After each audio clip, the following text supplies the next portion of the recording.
యోనా గ్రంథము మొదటి అధ్యాయము. యెహోవా వాక్కు అమిత్తయి కుమారుడైన యోనాకు ప్రత్యక్షమై ఈలాగు సెలవిచ్చెను. నీనెవే పట్టణస్థుల దోషము నా దృష్టికి ఘోరమాయెను గనుక నీవు లేచి నీనెవే మహాపట్టణమునకు పోయి దానికి దుర్గతి కలుగునని ప్రకటింపుము.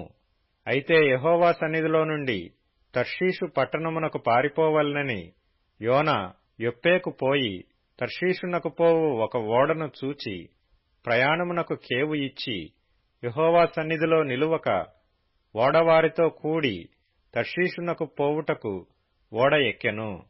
అయితే యెహోవా సముద్రము మీద పెద్ద గాలి పుట్టింపగా సముద్రమందు గొప్ప తుఫాను రేగి ఓడ బద్దలైపోవు గతి వచ్చెను. కాబట్టి నావికులు భయపడి ప్రతివాడును తన తన దేవతను ప్రార్థించి ఓడ చులకన చేయుటకై అందులోని సరుకులను సముద్రములో పారవేసిరి. అప్పటికి యోనా ఓడ దిగువ భాగమునకు పోయి పండుకొని గాఢ నిద్రపోయియుండెను.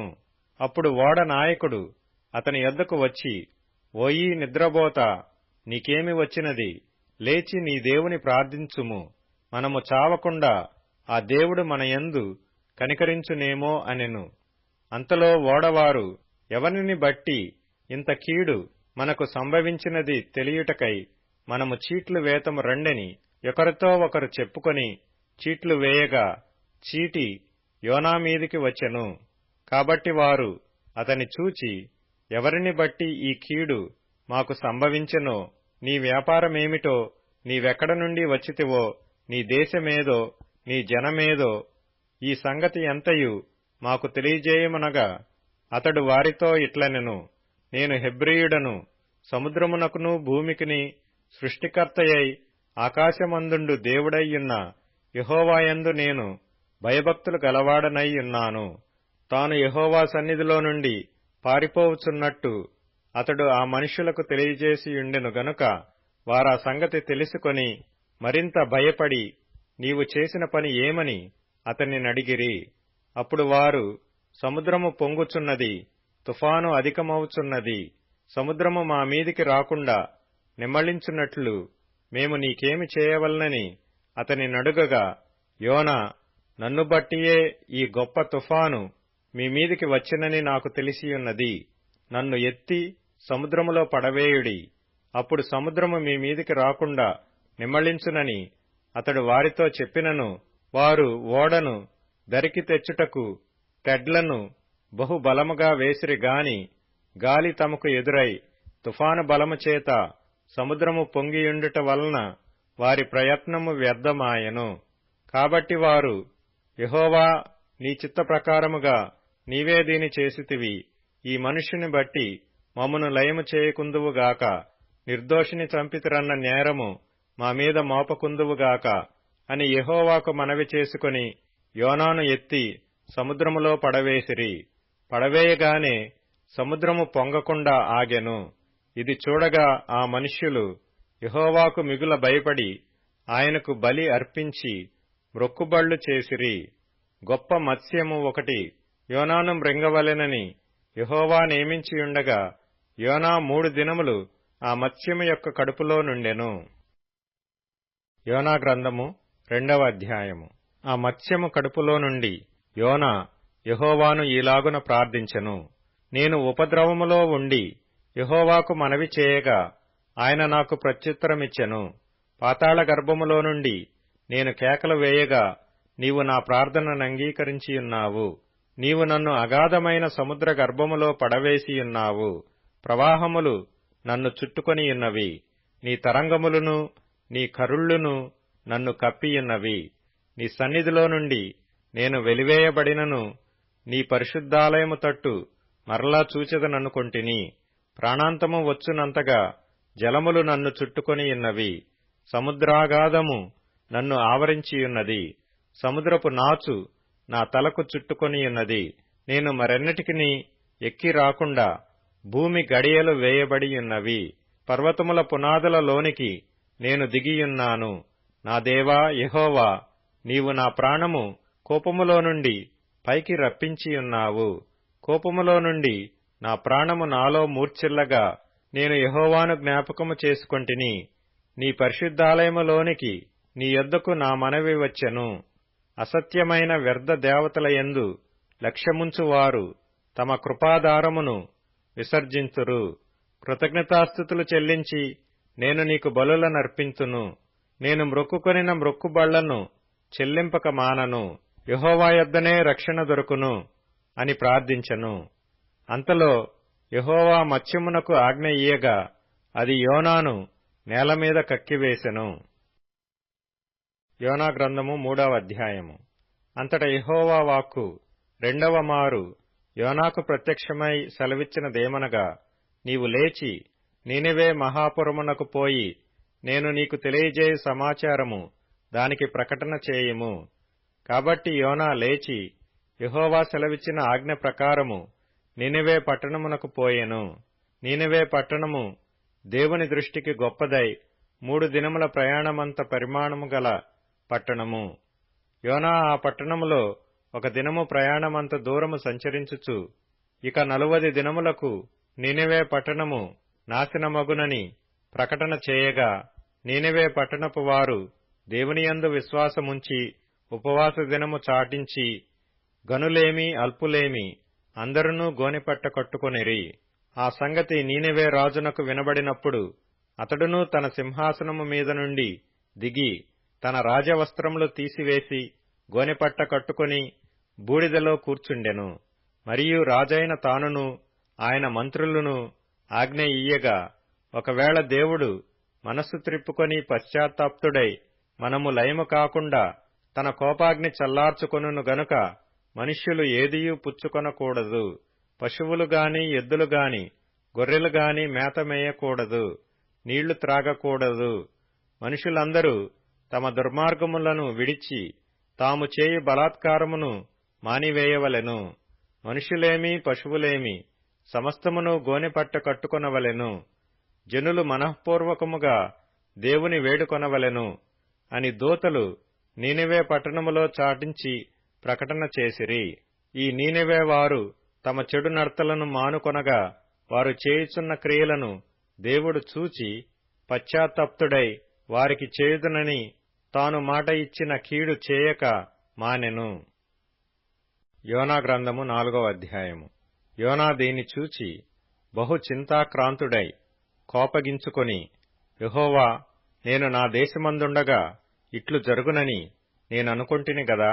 అందువలననే నీవు కటాక్షమును జాలియును బహుశాంతమును అత్యంత కృపయూ గల దేవుడువై ఉండి పశ్చాత్తాపపడి కీడు చేయక మానుదువని నేను తెలుసుకొని దానికి ముందుగానే తర్షీషునకు పారిపోతిని. నేనిక బ్రతుకుట కంటే చచ్చుట మేలు. యెహోవా, నన్నిక బ్రతుకనీయక చంపుమని యెహోవాకు మనవి చేసెను.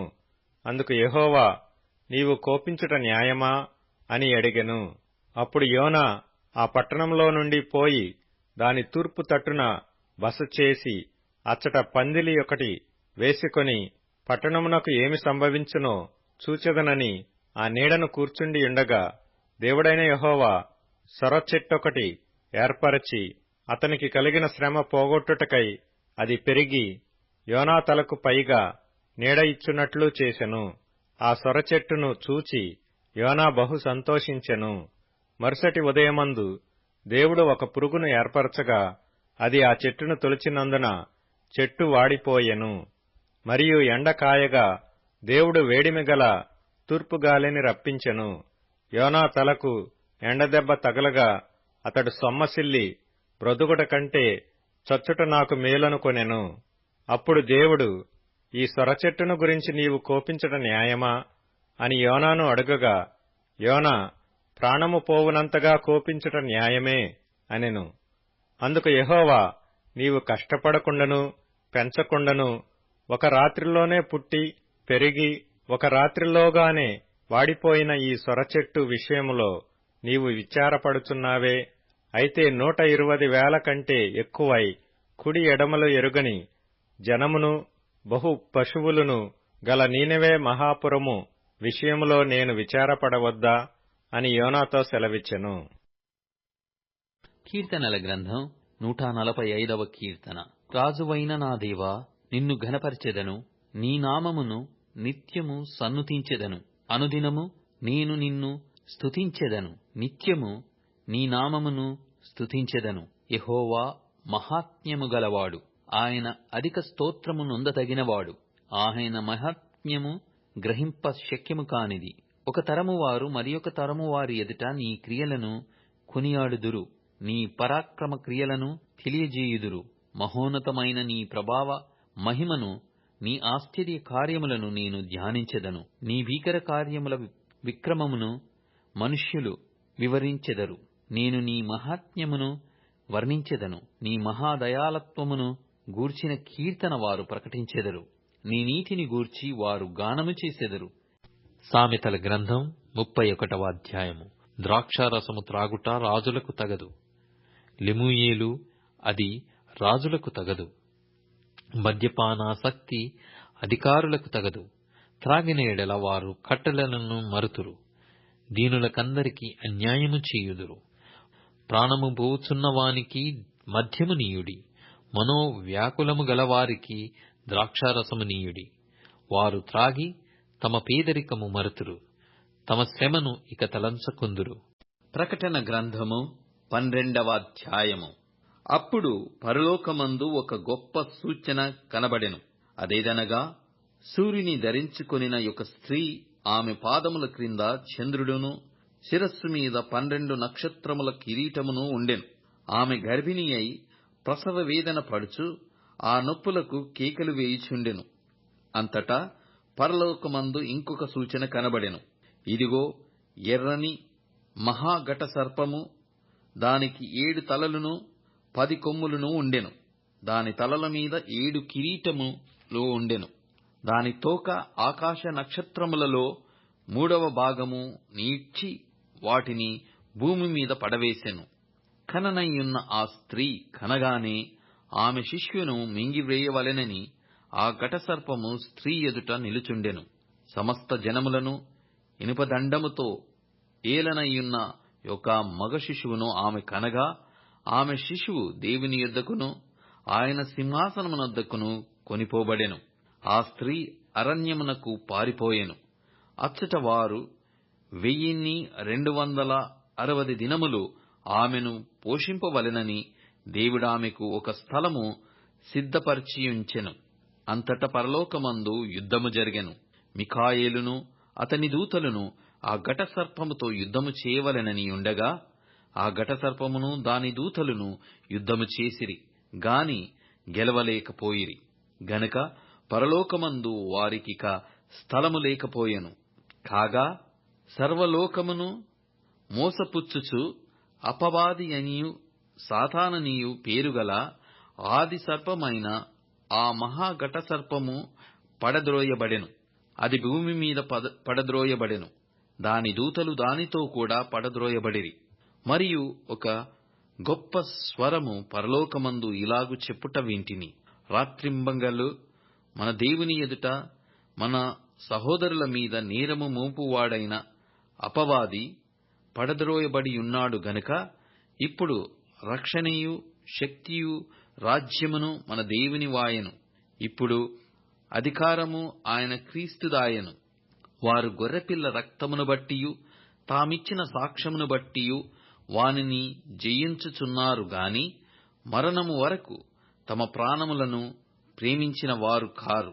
అందుచేత పరలోకమా, పరలోక నివాసులారా ఉత్సహించుడి. భూమి సముద్రమా మీకు శ్రమ. అపవాది తనకు సమయము కొంచెమే అని తెలుసుకుని బహు క్రోధము గలవాడై మీ యొద్దకు దిగివచ్చియున్నాడని చెప్పెను. ఆ ఘటస్వల్పము తాను భూమి మీద పడద్రోయబడియుండుట చూచి ఆ మగ శిశువును కనిన స్త్రీని హింసించెను. అందువలన ఆమె అరణ్యంలో ఉన్న తన చోటికి ఎగురునట్లు గొప్ప పక్షిరాజు రెక్కలు 2 ఆమెకు ఇయ్యబడెను. అచ్చట ఆ సర్పముఖమును చూడకుండా ఆమె ఒక కాలములు అర్ధకాలము పోషింపబడును. కావున ఆ స్త్రీ ప్రవాహమునకు కొట్టుకొని పోవలెనని ఆ సర్పము తన నోట నుండి నీళ్లు నదీ ప్రవాహముగా ఆమె వెనుక వెళ్ళగ్రక్కెను గాని భూమి ఆ స్త్రీకి సహకారి అయి తన నోరు తెరచి ఆ ఘటసర్పము తన నోట నుండి గ్రక్కిన ప్రవాహమును మృంగివేసెను. అందుచేత ఆ ఘటసర్పము ఆగ్రహము తెచ్చుకొని దేవుని ఆజ్ఞలు గైకొనుచు యేసును గూర్చి సాక్ష్యమిచ్చుచు ఉన్న వారైన ఆమె సంతానములో శేషించిన వారితో యుద్ధము చేయుటకై బయలువెడలి సముద్ర తీరమున నిలిచెను.